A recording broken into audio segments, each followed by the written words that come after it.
You know, most of us, we spend our lives chasing a feeling. We're hooked on that dopamine hit of motivation. We wait around for that spark, that perfect moment when we finally feel like doing the hard thing. But what if there's a level of discipline that's so powerful it's actually kind of terrifying to most people? A level where your feelings are just completely irrelevant? Okay, let's get into it. This is the silence of automaticity. And this right here, this breaks it down perfectly. Over on one side, you've got motivation.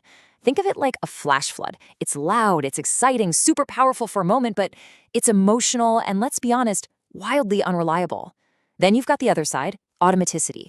It's quiet, it's systematic, it's built right into your identity. It's not a flood, it's more like the steady, silent, unstoppable pressure of the deep ocean. One is all hype, the other is absolutely unshakable. So what is automaticity, really? It's that state where your habits are so deep-seated, they just happen. They don't even ask for your permission anymore. I mean, think about it. You don't get motivated to brush your teeth, right? You just do it. It's part of your routine, who you are. Automaticity is just taking that exact same principle and applying it to your biggest, most important goals. The action stops being a choice, it becomes a reflex. So how in the world do we get there? Well, the secret is it doesn't start with more willpower. It starts with architecture. The very first pillar is about building an unbreakable system around yourself. And the foundation of this entire system is a single, incredibly powerful habit: the complete extermination of choice.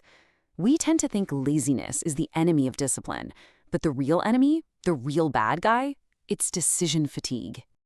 Okay, so the big idea here is that you only have to fight the hard battle once. Are you going to work out at 6 a.m. every day? Yes or no? If you decide yes, you make that decision today, and you never, ever let your brain ask that question again. What you're doing is moving the action from your prefrontal cortex, the part of your brain that loves to argue and negotiate, to your basal ganglia, the part that just acts automatically. You literally stop thinking and you just start doing. And that idea feeds right into the next habit for building our system. We have to learn to prioritize the system over the self. Listen, here's a secret that the most disciplined people know. They don't have more willpower than you do. Not at all. They just understand that willpower is like a battery. It's a finite resource that runs out. So instead of relying on themselves, they rely on their systems. They build their environment to make failure as difficult as possible. They're the people who sleep in their gym clothes. They prep their meals on Sunday. They're not hoping for success. They're building a full-on factory of success around them. So even on their absolute worst day, the system just carries them forward. All right, so we've built the external system. Now it's time to turn inward. The next pillar is all about mastering the fortress of your own mind. Let me ask you a question, and be honest with yourself. When you wake up and you're tired, or you feel sad, or just totally uninspired, what happens to your plans? Do your feelings get to call the shots for the day? See, most people are completely mood dependent. Their performance chart looks like a roller coaster. Huge spikes when they're excited and deep crashes when they're anxious. But the elite performer, they practice something called emotional neutrality. They see their feelings like the weather. Yeah, it might be raining today, it might be sunny, but that has zero bearing on the flight plan. The plane is taking off regardless. And this quote just says it all, doesn't it? When you finally decouple your actions from your emotions, you unlock a level of consistency that's just impossible for people who are always waiting for inspiration to strike. You become truly, truly dangerous. This brings us to a really critical habit for mastering that inner state: getting comfortable with the silence, in what we call the void.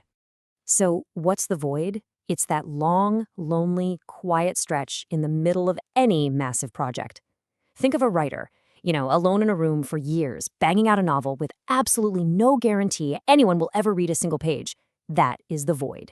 It's the period where you're putting in all the work, but there's no applause, no paycheck, and no visible signs of progress. This is where most people quit, because they're addicted to that instant reward. But the disciplined mind, it's fueled by a vision from within, not by applause from without. Okay, so once you master your inner state, you unlock the final and deepest level of discipline. This is where you stop just doing habits and you start being a different person. This is all about forging a new identity. And James Clear just nailed it with this quote: "The ultimate goal is never the action itself. It's the change in identity that the action represents." See, an action, you can skip that. But your identity, that's not negotiable. And this, right here, this is where the magic really happens. Because when a discipline becomes part of who you are, the internal struggle just evaporates. You don't try to go to the gym anymore. You are the kind of person who doesn't miss workouts. The junk food isn't even a temptation. It feels like an identity violation. It's not about effort anymore. It's just a simple matter of integrity, of being who you say you are. Now, part of this new identity means recognizing you're not a machine that can run 24/7. And that's why the final habit, one that almost everyone gets wrong, is aggressive recovery. Look at this. This chart shows a crucial balance that top performers get.